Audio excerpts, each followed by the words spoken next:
Hey everyone, I'm bringing you guys a special video as I do a comparison of Godzilla and Gamera. What's up, YouTubers of the world? MegaGeekMixer here, bringing you guys a comparison video of Godzilla and Gamera in the form of their DVD collections. Okay, that was bad. But hey, yeah, at least y'all get what I'm here for. The DVD collection of both of these two. But before doing that, let's do a little comparison of these two and how they are very similar to each other. As in the fact that they are both very popular kaijus, especially in Japan. Now, they were both created by Toho and Japan. And yeah, they're both very popular. They're both well known and are very strong monsters. But the difference here is that Gamera is known as a friend to all children, guardian of the universe, while Godzilla is a force of nature. He doesn't really protect people or the planet per se like it's his duty, it's his job or anything. He's just a force of nature. Sometimes he'll attack humans, sometimes he'll defend the planet. It just depends on the circumstances. And now, having said that though, who is popular among them? Well, Godzilla is more well known and popular because, well, for one, when he got here to the West, he became very popular. Of course, Gamera came here to the West too, but he wasn't as well known to most people. Not when you compare it to Godzilla and Kong.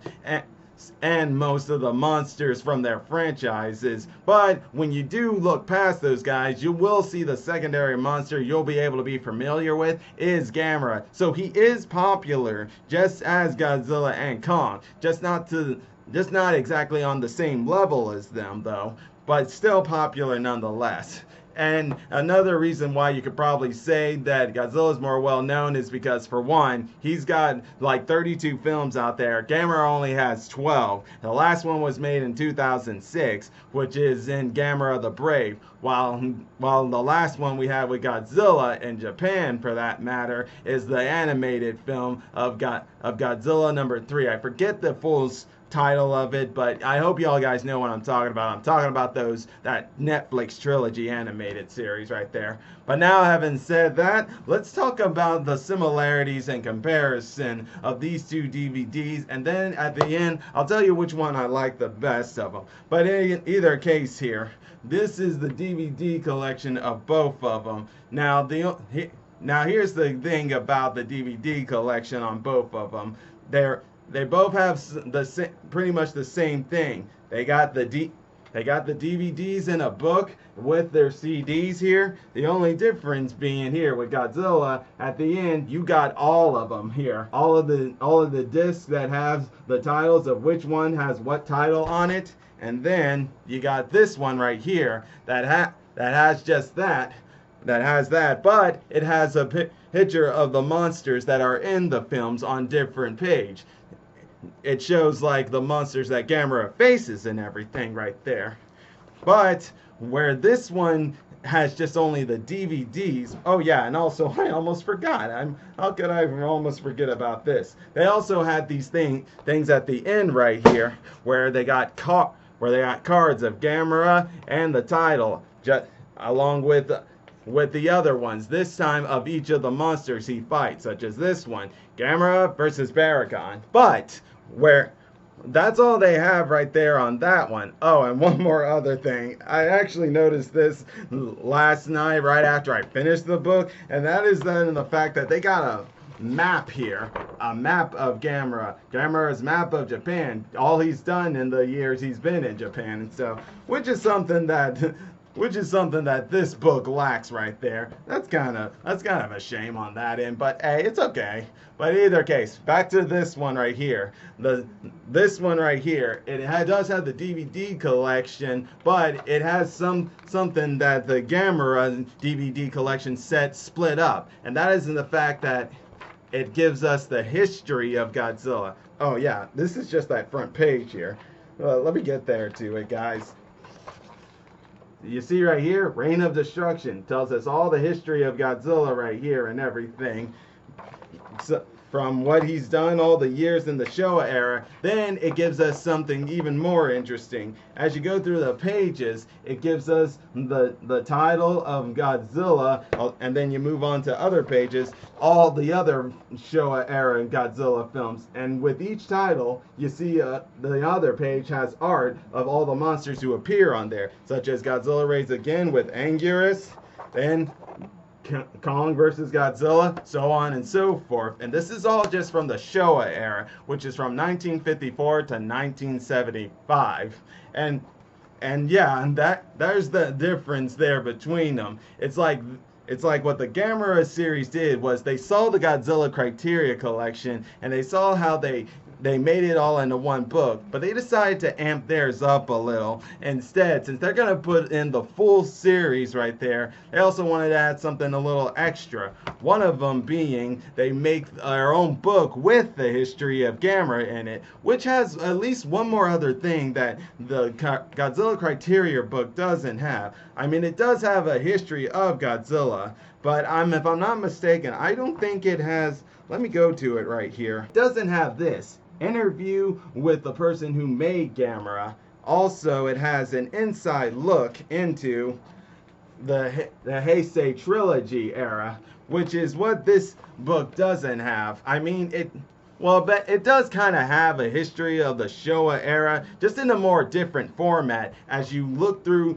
skim through the pages and look at the titles, that if you look at the titles, it will show you where they made their approach with the movie that they made in Godzilla, such as this one, Godzilla vs. MegaGodzilla. However, it doesn't go as in-depth as the way this one's going in-depth with the Heisei trilogy era. Now for the record, that's just for the Heisei trilogy era. That's only because they went with some different approaches in the trilogy of the Heisei era compared to the Showa era of Gamera right there.